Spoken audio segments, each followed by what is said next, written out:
सभी को मेरा नमस्कार। आज हम अव्यय के टॉपिक के पश्चात एक दूसरा महत्वपूर्ण टॉपिक पढ़ने जा रहे हैं। टॉपिक है लिंग और वचन से संबंधित।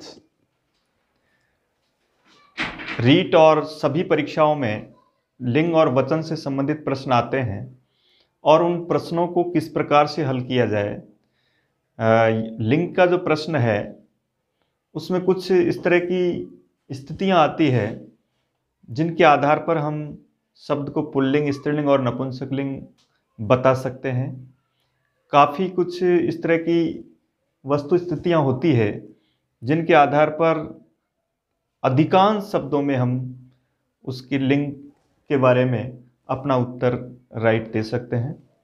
सबसे पहले ये देखना चाहिए कि लिंग और वचन से संबंधित जो प्रश्न है उनमें कुछ ऐसे शब्द होते हैं जो एक निर्धारित वचन में ही सीमित रहते हैं। जैसे कुछ ऐसे शब्द हैं जो एक वचन में ही प्रयुक्त होते हैं, कुछ ऐसे शब्द हैं जो केवल द्विवचन में ही प्रयुक्त होते हैं और कुछ ऐसे शब्द हैं जो बहुवचन में ही प्रयुक्त होते हैं। लेकिन अधिकांश शब्द एक वचन, द्विवचन और बहुवचन तीनों में प्रयुक्त होते हैं। तो ऐसे प्रश्नों में ये पूछा जा सकता है कि बताइए अमुक शब्द निम्नलिखित में से ऐसा कौन सा शब्द है जो नित्य बहुवचन में प्रयुक्त होता है।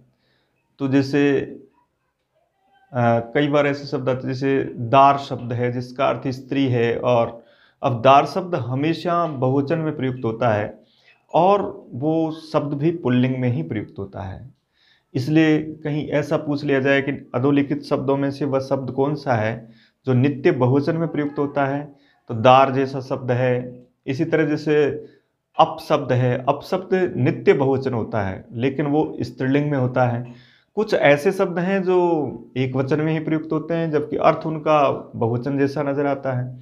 जैसे विंशति शब्द है, अब विंशति का अर्थ 20 होता है लेकिन शब्द एक वचन है और शब्द स्त्रीलिंग है। अब कई बार ऐसा होता है कि विंशति पुरुषा, फिर पूछा जाता है बताओ विंशति कौन से लिंग में प्रयुक्त है, तो विंशति शब्द होता ही स्त्रीलिंग है लेकिन जब उसके वो किसी का विशेषण बनता है तो स्त्रीलिंग के रूप में ही प्रयुक्त होता है, चाहे वो पुल्लिंग के लिए प्रयोग हो, चाहे वो नपुंसकलिंग के लिए हो, चाहे स्त्रीलिंग के लिए हो। इसलिए ये कुछ ऐसे ऐसी विषय वस्तु है जिसके आधार पर हम लिंग और वचन के उत्तर को सही तरीके से परीक्षाओं में इस तरह के जो प्रश्न पूछे जाते हैं उनको राइट कर सकते हैं। सबसे महत्वपूर्ण क्या है, देखिए लिंग के टॉपिक को आप इस तरीके से पढ़ें तो मैं समझता हूं कि जो प्रश्न आपसे पूछा जाएगा पैराग्राफ में से कि ये शब्द कौन से वचन में है, सबसे पहले तो हमने कौन से लिंग में है कौन से वचन में है। सबसे पहली बात तो यह है कि लिंग और वचन के टॉपिक को पढ़ने से पहले और इसके क्वेश्चनों को हल करने से पहले हमको ये देखना चाहिए कि हमने जितने शब्द रूप के आधार पर पढ़े हैं, शब्द रूप का टॉपिक हम पहले पढ़ चुके, उस टॉपिक को एक बार वापस लें। आप जब लिंग वचन पढ़ते हैं तो उस टॉपिक को जब आप वापस लेंगे तो अब वहाँ आपको पता है कि पुल्लिंग अकारांत शब्द के रूप किस तरह होते हैं, इकारांत स्त्रीलिंग और इकारांत पुल्लिंग में किस तरीके से अंतर होता है, आकारांत स्त्रीलिंग के रूप किस तरीके से होते हैं, आकारांत पुल्लिंग में किस तरह के रूप होते हैं, उकारांत शब्द किस तरीके से प्रयोग किया जाता है। उसके आधार पर अगर हमको वो शब्द रूप याद है तो उसके आधार पर हम निश्चित, जैसे मान लो ये कहा गया कि कोई भी शब्द लिखा किसी वाक्य में प्रयोग किया गया, जैसे सा धेनु रक्षति, ऐसा एक वाक्य पूछा और पूछा गया कि ये कौन सी विभक्ति का कौन सा वचन या फिर ये शब्द किस लिंग में प्रयुक्त हुआ है। अब देखिए यहां सा धेनु रक्षति, इसका अर्थ होता है वह गायों की रक्षा करती है। अब गायों की रक्षा करती है, चिन्ह काके की आ रहा है, कोई दिक्कत नहीं है। क्रिया के साथ जिसका अन्वय है वो एक कारक है और ये कर्म कारक है, तो कर्म कारक का मतलब ये द्वितीया का बहुवचन है। और द्वितीया के बहुवचन के रूप में अब जैसे ही मैंने आपको ये शब्द पढ़ाए थे, द्वितीया बहुवचन के बारे में एक विशेष बात मैंने आपको नोट करवाई थी जब मैंने शब्द रूप का चैप्टर लिया था, तब मैंने आपको कहा था कि द्वितीया बहुवचन में जो पुल्लिंग शब्द होते हैं उनके पश्चात दीर्घ स्वर और उसके पश्चात न होता है। लेकिन जो स्त्रीलिंग शब्द होते हैं उसमें दीर्घ के पश्चात विसर्ग होता है। ये एक महत्वपूर्ण तरीका है जिससे हम द्वितीय बहुवचन के शब्दों के पुल्लिंग स्त्रीलिंग को आराम से चेक कर सकते हैं कि ये पुल्लिंग है या स्त्रीलिंग है। कोई भी शब्द देखें आप, चाहे वो अकारांत शब्द हो, चाहे आकारांत हो, चाहे इकारांत हो, चाहे उकारांत हो, चाहे ऋकारांत हो, सभी शब्दों के द्वितीय बहुवचन में यदि लास्ट में दीर्घ मात्रा और विसर्ग का प्रयोग है तो वो शब्द स्त्रीलिंग का द्वितीय विभक्ति का बहुवचन का रूप है। और यदि जिसके द्वितीय बहुवचन में दीर्घ के पश्चात न आ रहा है तब समझ जाओ वो शब्द पुल्लिंग है। जैसे ये कहा जाता है, बताओ पितृ शब्द में लिखा कि पित्रन, तो आप समझ जाएंगे कि ये द्वितीय बहुवचन पुल्लिंग शब्द है। लेकिन अगर ये आता है कि जैसे लिखा मातृ और फिर पूछा तो ये शब्द स्त्रीलिंग है, क्योंकि यहां दीर्घ के पश्चात विसर्ग का प्रयोग हो रहा है। इस तरीके से कुछ अगर हमको वो शब्द रूप जो हमने पढ़े हैं पहले वो अच्छी तरह से याद हैं तो हम लिंग और वचन के टॉपिक में बहुत कुछ सही कर सकते हैं। काफ़ी क्वेश्चन ऐसे हैं जो उनके आधार पर ही आपको उत्तर देना है। हमें ये देखना है ये शब्द किस तरह का है। अब देखिए लिंग वचन के टॉपिक को हम स्टार्ट कर रहे हैं तो इसमें आप इस तरीके से पढ़ें, देखिए बहुत सरल होगा। कई ऐसे महत्वपूर्ण तथ्य हैं इसके अंतर्गत जिससे हम इनको सरलता से पढ़ सकते हैं, कठिनाई नहीं आएगी। लिंग वचन के शब्दों को हम पूछ सकते हैं। जैसे कई बार एक प्रश्न किया था, न्यायात पथ प्रविचलंती पदम ने धीरा, इस तरह का एक श्लोक था और उसमें पूछ लिया गया था धीरा किसका कौन सा वचन है। यद्यपि धीरा शब्द के पश्चात विसर्ग का जो प्रयोग हुआ है प्रथमा बहुवचन में वो स्त्रीलिंग पुल्लिंग दोनों में हो सकता है, लेकिन प्रथम दृष्टया उसमें पुल्लिंग राइट करें। जहां ऑप्शन दोनों का हो तब हम दोनों को राइट करेंगे। तो अब देखो लिंग और वचन को पढ़ने का सबसे सरल तरीका, वचन अपने आप में स्पष्ट है। मैं सबसे पहले इसमें एक ऐसा चैप्टर पढ़ रहे हैं हम जिससे हम बिल्कुल उनका वर्गीकरण कर देंगे। तो मैं सबसे पहले नपुंसक लिंग की तरफ चलता हूं क्योंकि उसके पश्चात हम पुल्लिंग और स्त्रीलिंग को पढ़ेंगे। पहले इसमें कुछ ऐसे महत्वपूर्ण तथ्य हैं जिसके आधार पर हम नपुंसक लिंग का उत्तर कब भरें। देखिए ध्यान से, नपुंसक लिंग और पुल्लिंग दोनों शब्दों में तृतीया विभक्ति के एक वचन से सप्तमी तक के रूप तो प्राय समान होते हैं, तो वहां उत्तर देना कठिन हो जाता है। हमें ये पता नहीं रहता कि ये पुल्लिंग है या नपुंसक लिंग है। लेकिन प्रथमा और द्वितीय विभक्ति से हम नपुंसक लिंग को आराम से चेक कर सकते हैं और आराम से सही उत्तर दे सकते हैं। अब कैसे देखें, देखिए नपुंसक लिंग का कोई भी प्रयोग किया गया किसी, क्योंकि प्रश्न ये तो निश्चित हो गया कि आपका या तो श्लोक या जो पैराग्राफ है उसमें दिए हुए शब्द को उठा करके पूछेगा ये शब्द कौन सा लिंग है, तो वहां मूल शब्द के रूप में नहीं पूछेगा, किसी भी विभक्ति के रूप में कोई शब्द प्रयोग किया जाता है। तो सबसे पहले देखो नपुंसक लिंग शब्द की क्या पहचान होती है, क्या विशेषताएं होती है जिससे हम किसी शब्द को तुरंत देखकर उत्तर भरें। सबसे पहली विशेषता यह है कि कोई भी शब्द, चाहे वो अकारांत शब्द हो, चाहे वो इकारांत शब्द हो, चाहे ऊ हो, चाहे री हो, इस तरह के जो भी शब्द हैं जिनके अंत में ए है, ऐसे शब्द जिनके अंत में ई है, इस तरह के शब्द, जिनके अंत में ऊ है, इस तरह के शब्द, और जिनके अंत में री है, इस तरह के शब्द। देखिए जिन शब्दों का प्रथमा विभक्ति एक वचन में प्रयोग किसी पैराग्राफ में किया गया और उनके पश्चात यदि ए का प्रयोग हुआ, ई का प्रयोग हुआ, ऊ का हुआ और री का हुआ, ए के साथ साथ अम का हुआ, ऐसे सभी शब्द नपुंसक लिंग के रूप में उत्तर भरे जाएंगे। द्विवचन के रूप में जो अकारांत शब्द है वहां द्विवचन में उसके पश्चात ए का प्रयोग होता है। प्रथमा विभक्ति के बारे में हम चर्चा कर रहे हैं और द्वितीय विभक्ति, क्योंकि प्रथमा और द्वितीय नपुंसक लिंग की समान होती है। एक है लास्ट में जिन शब्दों के अंत में प्रथमा बहुवचन में आनी शब्द जुड़ा हुआ होगा, तब वो शब्द, उसकी पहचान है कि वो शब्द नपुंसक लिंग में प्रयोग किया गया है और वो एक नपुंसक लिंग शब्द है। इसके पश्चात जहां पर कोई भी आकारांत शब्द है, उस आकारांत शब्द के रूप में आ होगा बिना विसर्ग का, और उसके पश्चात प्रथमा द्विवचन में ए या आ वाले जो शब्द होते हैं उनके द्विवचन में ए होता है, और आकारांत शब्दों के बहुवचन में आनी होता है। लेकिन आकारांत शब्द का जो बहुवचन होता है उसमें आ और विसर्ग का ही प्रयोग किया जाता है।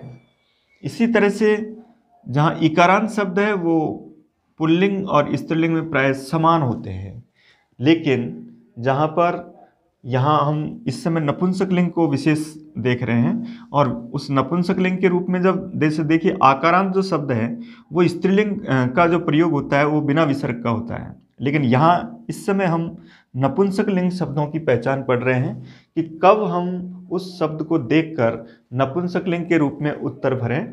तो अब देखिए इसमें यहाँ आकारांत शब्द तो स्त्रीलिंग है, अब हम आकारांत शब्द, इकारांत शब्द उ और री, इस तरह के शब्दों को पढ़ रहे हैं। देखिए ध्यान से, तो यहां देखिए द्विवचन का जब हम प्रयोग करते हैं तो वहां ये जो इकारांत जो शब्द होते हैं उन इकारांत शब्दों में और उकारांत शब्दों में या रिकारांत जो शब्द होते हैं उनमें द्विवचन में क्या होता है, यहाँ ह्रस्व मात्रा होकर के और उसके पश्चात नी का प्रयोग करते हैं, दीर्घ नी का प्रयोग होता है, और बहुवचन के रूप में वहाँ पर नी ह्रस्व का प्रयोग होता है, लेकिन तब इधर दीर्घ होता है और यहाँ ह्रस्व होता है।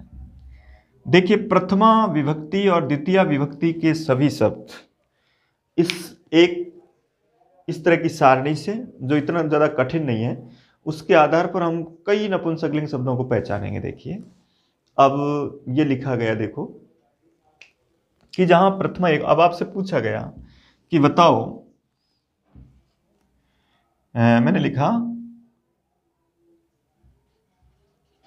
हितम मनोहारी च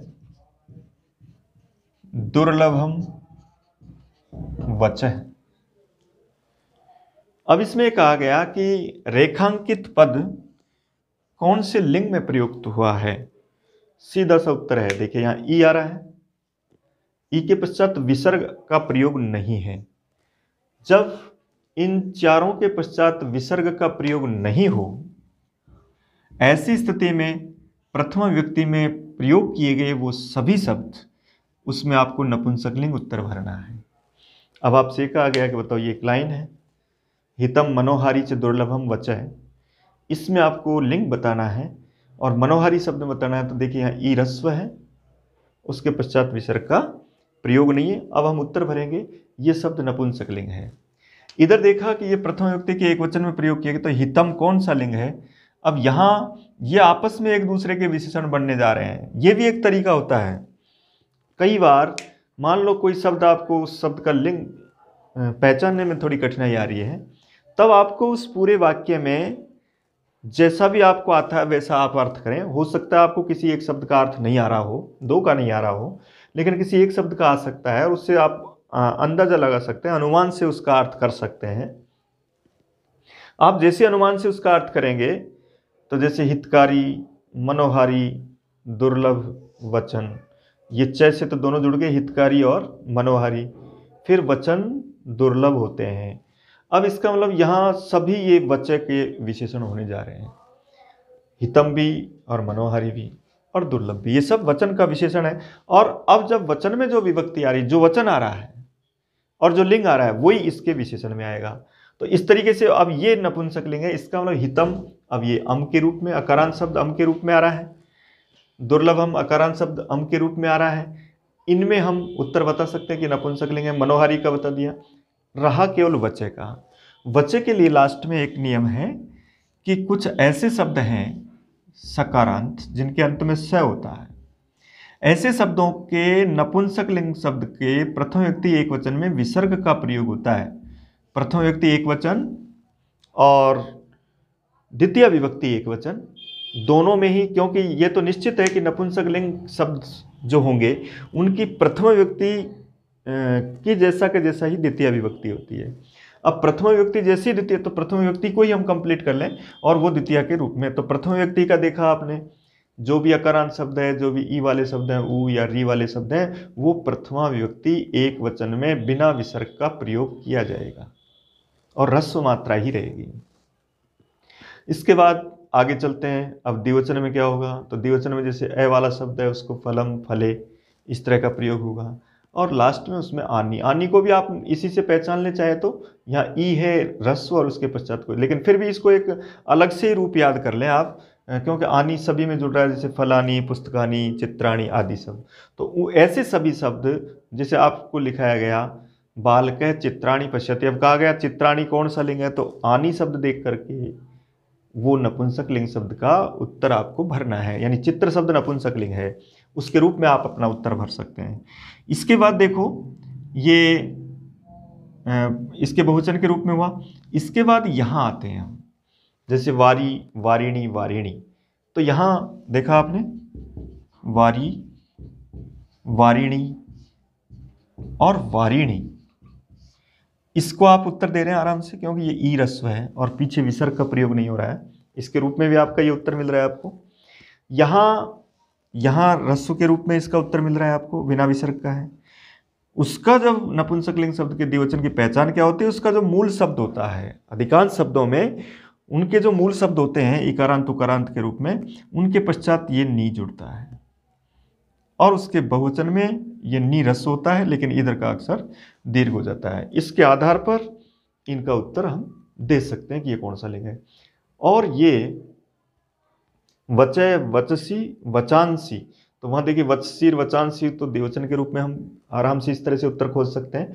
पहले में विसर्ग आएगा, अब उसके लिए आप एक निश्चित उत्तर बना लें कि यहाँ किस तरह के शब्द विसर्ग आते हैं नपुंसक लिंग में। तो स वाले शब्द, स वाले शब्द से तात्पर्य जैसे ये शब्द है इस तरह के, पयस, जैसे वचस, जैसे तपस, जैसे मनस,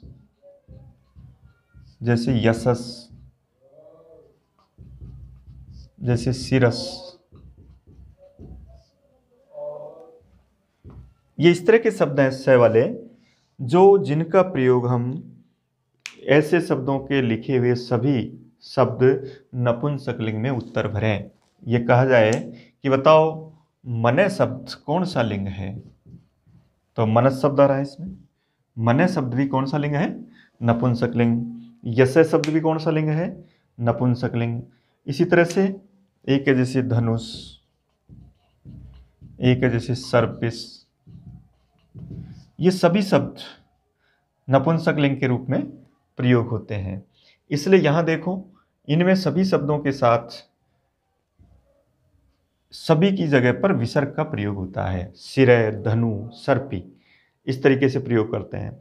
अब यहां देखो ये जितने भी शब्द हैं इस तरह के सकारांत, तो आप तो विशेषकर ये 4-5 शब्द अच्छी तरह याद रख लें, यही महत्वपूर्ण। ज्यादातर मनस और तपस के रूप में इन शब्दों का प्रयोग पूछा जाता है। तो ये ऐसे शब्द हैं जिनके पश्चात विसर्ग आने पर ये शब्द नपुंसकलिंग होंगे और प्रथमा एकवचन और द्वितीय एकवचन के उदाहरण होंगे। जैसे आपने उत्तर भरा गाम दोग्धी पय, आपसे पूछा बताओ गाम दोग्धी पय में पय कौन सा लिंग है, तो ऐसी स्थिति में पय शब्द नपुंसकलिंग उत्तर भरना है। उसके प्रथमा और द्वितीय व्यक्ति के एकवचन में विसर्ग का प्रयोग होता है। इस प्रकार से हम यहाँ पर जितने भी नपुंसकलिंग शब्द हैं उनको पहचानने का ये एक तरीका है। तो हितम शब्द नपुंसकलिंग हुआ, मनोहारी शब्द नपुंसकलिंग हुआ, दुर्लभम हुआ अम के रूप में, और वचय शब्द इसके आधार पर नपुंसकलिंग शब्द के रूप में प्रयोग होता है। अब एक कहा कि एक लिखा जैसे शरीर माध्यम खलु धर्म साधनम, शरीर माध्यम खलु धर्म साधनम। अब पूछा गया बताओ शरीरम ये शब्द यहां किस लिंग में प्रयुक्त हुआ है। अब देखो पहले पूरे वाक्य को देखो, और उस वाक्य के सभी शब्दों को अलग अलग रूप में देखो। तो शरीरम, आद्यम, खलु एक कल पढ़ा है मैंने आपको, एक अव्यय होता है, धर्म साधनम। पूरा अगर वाक्य दे रखा है, किसी पैसेज से कोई प्रश्न पूछा जा रहा है, तब लिंग का प्रश्न बहुत सरल हो जाता है। तब आपको ऐसे डायरेक्ट शब्द देख करके लिंग उत्तर नहीं भरें, तब आप पूरे उस लाइन के प्रत्येक शब्द का अर्थ करें, उससे आपको मदद मिलेगी और आप अपने सही उत्तर की तरफ चलेंगे आराम से। अब इसमें देखो, अब ये देखो शरीरम कौन सा लिंग हो सकता है। अब ऐसा भी होता है कि जैसे कोई अकारांत पुल्लिंग शब्द होता है तो उसके द्वितीय विभक्ति के एक वचन में भी हम आता है, पुल्लिंग में भी आता है, जैसे राम से रामम, पाठ से पाठम। अब वो पुल्लिंग है, लेकिन उनके पश्चात, लेकिन वो है द्वितीय का एक वचन। इसमें प्रथमा के एक वचन में भी अम आता है। और प्रथमा एक वचन, द्वितीय एक वचन, वो कैसे, जैसे कोई सुक्ति है तो सुक्ति के रूप में वो प्रथमा व्यक्ति के रूप में आ रहा है। प्रश्न है, इसका उत्तर है शरीर पहला धर्म का साधन है। तो कौन है धर्म का साधन? शरीर। तो इसका विशेषण है ये, और ये प्रथमा के रूप में ही प्रयोग हो रहा है। इसका मतलब ये शब्द नपुंसकलिंग है, ये भी नपुंसकलिंग में, और ये भी नपुंसक। उस वाक्य में ये देख लें कि वो शब्द, उस शब्द के लिए और दूसरा शब्द कौन सा आया। अगर दूसरा शब्द भी नपुंसकलिंग है तो वो शब्द भी नपुंसक। ये तब करना है जब आपको कठिनाई आए कि उस शब्द को पहचानने में कि वो कौन से लिंग का हो सकता है। अब जैसे ये प्रश्न पूछा गया कि बताइए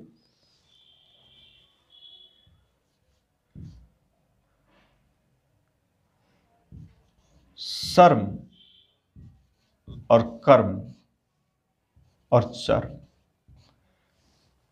ये प्रथम व्यक्ति एक वचन में ये शब्द लिखे गए। अब आपसे पूछा गया कि बताओ ये कौन सा लिंग हो सकता है। कितना सरल उत्तर है। किसी पैराग्राफ में, किसी वाक्य में प्रयोग आया कर्म आया, और पूछा गया कि बताओ कर्म कौन सा लिंग है। ऐसे ही लिखा हुआ है कर्म, तब आप बिल्कुल 100% उत्तर करें।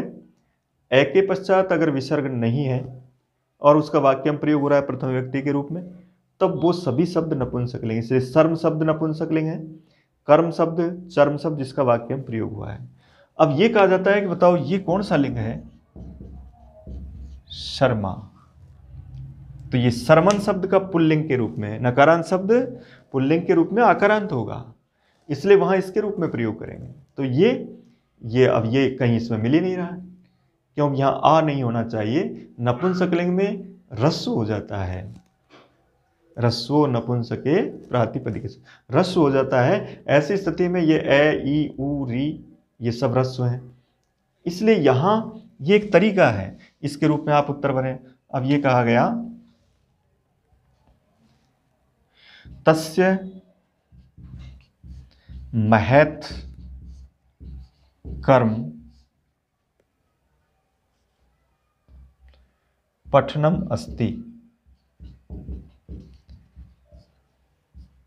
और एक लिखा तस्य महान धर्म वर्तते। अब पूछा गया कि बताओ रेखांकित पद कौन सा लिंग है। तब आराम से उत्तर देंगे। देखिएगा यहां देखो प्रथम व्यक्ति एक वचन के रूप में विसर्ग का प्रयोग हो रहा है, इसका मतलब ये शब्द नपुंसकलिंग नहीं हो सकता। आज तो हम नपुंसकलिंग के बारे में ही विशेष पढ़ रहे हैं, विशेष क्लास है हमारी नपुंसकलिंग शब्दों को पहचानने की, और उनको किस तरीके से पहचाने। आप इसको थोड़ा सा अच्छी तरह समझ लें तो मैं समझता हूं कि नपुंसकलिंग शब्द को आप तुरंत बता देंगे कि ये शब्द, अमुक शब्द नपुंसकलिंग में प्रयुक्त हुआ है। जैसे अब कहा जाए कि बताओ कर्म शब्द कौन सा लिंग है। अब कर्म शब्द के पश्चात यहाँ विसर्ग का प्रयोग नहीं है, इसका मतलब ये शब्द नपुंसकलिंग है, और उसके आगे जो शब्द आ रहा है, जो उसका विशेषण है, वो भी नपुंसकलिंग है। उसका महान कर्म पढ़ना है, तो कर्म के अनुसार महत शब्द ये नपुंसकलिंग है। धर्म शब्द पुल्लिंग है, इसलिए उसके आगे महान आया। स्त्रीलिंग होता तो महती होता। महान पुल्लिंग में, महत नपुंसकलिंग में, और महती स्त्रीलिंग में। ये भी मदद करते हैं आपस में एक दूसरे शब्द के लिंग बताने के रूप में कि कर्म शब्द कौन सा लिंग हो सकता है। तो ये तरीका है आपका कि अगर कोई शब्द प्रथम व्यक्ति के एक वचन के रूप में ए, ई, उ, री बिना विसर्ग के रूप में प्रयुक्त होता है, तब वहां आपको उत्तर भरना है कौन सा, नपुंसकलिंग। जहां पर कहीं पर भी किसी भी शब्द के पश्चात आनी शब्द का प्रयोग होता है, तब आपको उत्तर भरना है नपुंसकलिंग। एक तरीके से आनी को भी आप इसको दूसरे चैप्टर में एक अलग ही समीकरण से आप इसको याद कर सकते हैं। इसका मतलब यह है कि दीर्घ स्वर प्लस नी जहां मिलेगा, इसका मतलब वो नपुंसकलिंग शब्द का प्रथमा और द्वितीय विभक्ति का बहुवचन माना जाएगा। ये भी एक फॉर्मूला याद रख लें आप इस तरह का कि मान लो कोई शब्द ऐसा प्रयोग किया गया जिसमें नी लास्ट का अक्षर है और उससे पहले कोई दीर्घ मात्रा लगी हुई है, तब समझ जाएं वो शब्द नपुंसकलिंग प्रथमा और द्वितीय विभक्ति का बहुवचन ही होगा। उसके रूप में आपको ऐसा कोई सा भी शब्द देख लें, जैसे मैंने ये लिखा आपको, देखिए इसको बताया कि बताओ ये कौन सा शब्द, मधुनी। अब आप बता सकते हैं आराम से, इसकी विभक्ति भी बता सकते हैं और इसका लिंग भी बता सकते हैं, इसका वचन भी बता सकते हैं। आप देख रहे हैं अगर नी से पहले मात्रा दीर्घ है, इसलिए यहां ये नपुंसकलिंग शब्द का प्रथमा विभक्ति और द्वितीय विभक्ति का बहुवचन हो सकता है और वो राइट है, क्योंकि ये इस सूत्र के रूप में दीर्घ स्वर प्लस नी के रूप में, जैसे ये लिखा आपने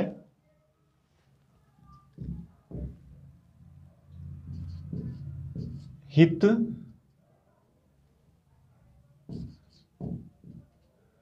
अब बताओ हितकारिणी,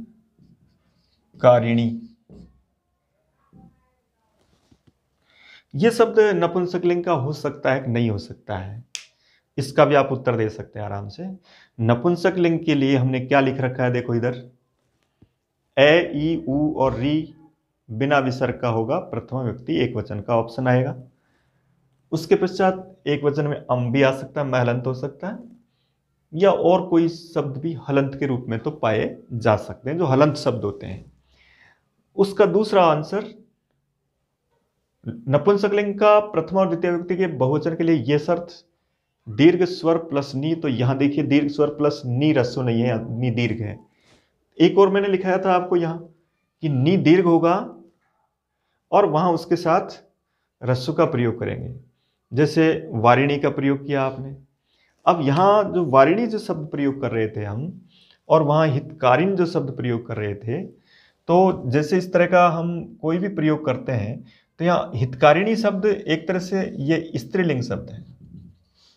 यहाँ ये जो प्रक्रिया थी, रस्व के पश्चात नी का जो प्रयोग कर रहे हैं, अगर वो शब्द ये प्रथमा व्यक्ति एक वचन के रूप में प्रयोग किया गया है, जैसे हितकारिणी सभा कहीं लिखा गया हो, तो हितकारिणी या परोपकारिणी जो सभा है, अब सभा एक वचन है और एक वचन में कभी भी दीर्घ मात्रा का प्रयोग नहीं होगा, ह्रस्व का होगा या अम का होगा। और वो जब एक वचन के लिए प्रयुक्त हो रहा है तब निश्चित रूप से वो शब्द स्त्रीलिंग होगा। अभी अपन स्त्रीलिंग का टॉपिक नहीं पढ़ रहे हैं, लेकिन इससे उसकी तुलना कर रहे हैं कि वहां किस तरह का आपको उत्तर भरना है। यद्यपि जो वारी शब्द है, वारी शब्द और हितकारिणी शब्द एक जैसे नजर आ रहे हैं, लेकिन ये वारिणी शब्द प्रथमा विभक्ति के द्विवचन का रूप है और हितकारिणी शब्द जो है वो प्रथमा विभक्ति के एक वचन का रूप है और वो स्त्रीलिंग शब्द है। इसको इस तरीके से उत्तर भरेंगे कि जहां पर भी पूरा पैराग्राफ होगा तो ये शब्द किसके लिए आ रहा है, अगर वो जैसे द्विवचन के लिए प्रयुक्त आ रहा है तो वो द्विवचन के रूप में फिर नपुंसकलिंग शब्द प्रयोग किया जाएगा, लेकिन अगर वो प्रथमा व्यक्ति एक वचन के रूप में प्रयोग आ रहा है तो वो स्त्रीलिंग के रूप में प्रयोग किया जाएगा। अब इसके आगे देख सकते हैं आप, यहां देखिए कि जहां पर विसर्ग का प्रयोग, विसर्ग वाले ये उदाहरण पढ़े हमने, पयस, वचस, तपस, मनस, इनके जो बहुवचन होते हैं उस बहुवचन के रूप में देखिए जैसे यशांसी,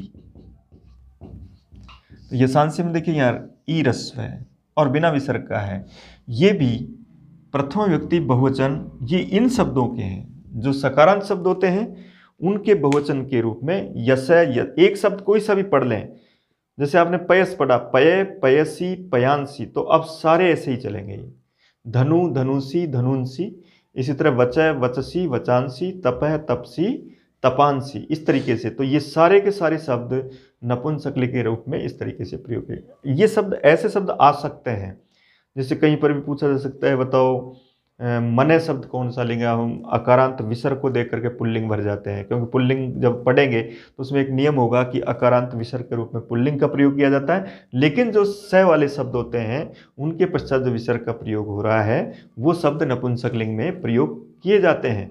इस तरीके से इनका उत्तर भरें। अब देखो यहाँ अकारांत शब्द में आपने नपुंसक लिंग पढ़ लिया, फलम, फले, फलानी। आनी वाला टॉपिक आप इससे चेक कर रहे हैं, जहां दीर्घ स्वर प्लस नहीं होगा इसका मतलब समझ लाएं नपुंसक लिंग बहुवचन होगा। द्विवचन के रूप में कोई ज़्यादातर प्रयोग ऐसे पूछे नहीं जाते, या तो एक वचन के रूप में पूछता है या फिर बहुवचन के रूप में इसके प्रयोग पूछे जाते हैं लिंग वाले टॉपिक के आधार पर, या तो एक वचन या बहुवचन। द्विवचन के जो इस तरह के प्रश्न है वो बहुत कम पूछे जाते हैं, इसलिए एक वचन के रूप में अच्छी तैयारी करें और उसके साथ साथ बहुवचन के रूप में अच्छी तैयारी करें। एक वचन के रूप में आपने ये तैयार किया यहाँ इसके रूप में, और बहुवचन के रूप में आपने ये तैयार किया कि दीर्घ स्वर प्लस नी। ये सामान्य ऐसे शब्दों में जो शब्द कैसे हैं, जो स्वरांश अजंत शब्द है, और जो अजंत नहीं है, अजंत का मतलब जिनके पीछे स्वर आता है, ऐसे शब्दों के लिए यह फॉर्मूला है। जैसे फल शब्द है तो ये आ कर दो नी कर दे, फलानी हो जाएगा। जैसे पुस्तक शब्द है तो आ कर दो नी कर देंगे, पुस्तकानी हो जाएगा। चित्र शब्द से भी चित्राणी हो जाएगा, न कोना हो जाता है रह की वजह से। और जैसे वारी शब्द है तो वारी में ई आ रहा है तो अब यहाँ ई दीर्घ हो जाएगा और वारिणी बन जाएगा। जैसे मधु शब्द है तो मधुनी हो जाएगा। तो आप बता सकते हैं कि कर्तृ शब्द का नपुंसकलिंग प्रथमा बहुवचन में क्या रूप बनेगा, आराम से उत्तर दें। तरीका क्या है, यही। तो इस री को दीर्घ कर दें और ये नी दीर्घ के रूप में, रस्व के रूप में प्रयोग किया जाएगा। कृत्रणी, इस तरह का प्रयोग होगा, कृत्री, कृत्रणी, और ये दीर्घ होगा तो ये रस्व होगा, ये रस्व होगा तो ये दीर्घ होगा। ये एक तरीका है, वारी, वारिणी, वारिणी के रूप में। इस तरीके से इस शब्द को हम आराम से उत्तर दें कि ये कौन सा लिंग हो सकता है। इसका मतलब ये स्पष्ट पहचान हो रही है कि दीर्घ के पश्चात नहीं आ रहा है, इसका मतलब ये शब्द नपुंसक लिंग में प्रयुक्त हो रहा है। हालांकि कर्तृ शब्द पुल्लिंग भी होता है, स्त्रीलिंग भी होता है, नपुंसक लिंग भी होता है, लेकिन यहाँ जो ये शब्द जो लिखा गया है वो कर्तृ शब्द नपुंसक लिंग का बहुवचन का रूप है। इस तरीके से प्रश्न पूछे जाते हैं कि ये इस वाक्य में ये शब्द कौन से लिंग का कौन सा वचन है, कौन सी विभक्ति का है। विभक्तियां और वचन तो हम शब्द रूप में पढ़ चुके, लेकिन अब हमको ये पहचानना है कि वो कौन सा लिंग है, वो पुल्लिंग है या स्त्रीलिंग है या नपुंसक लिंग है। इसके रूप में आपको इन सभी के आधार पर इस तरीके से अपना उत्तर तय करना है। जितनी भी कई सुक्तियां होती है उनमें भी इस तरह के शब्द पूछे जाते हैं, वहाँ भी उसको इस आधार पर चेक करें और इस आधार पर चेक करके अपना उत्तर भर सकते हैं। जैसे मान लो ये लिखा, सर्वाणी, फलानी, मधुराणी,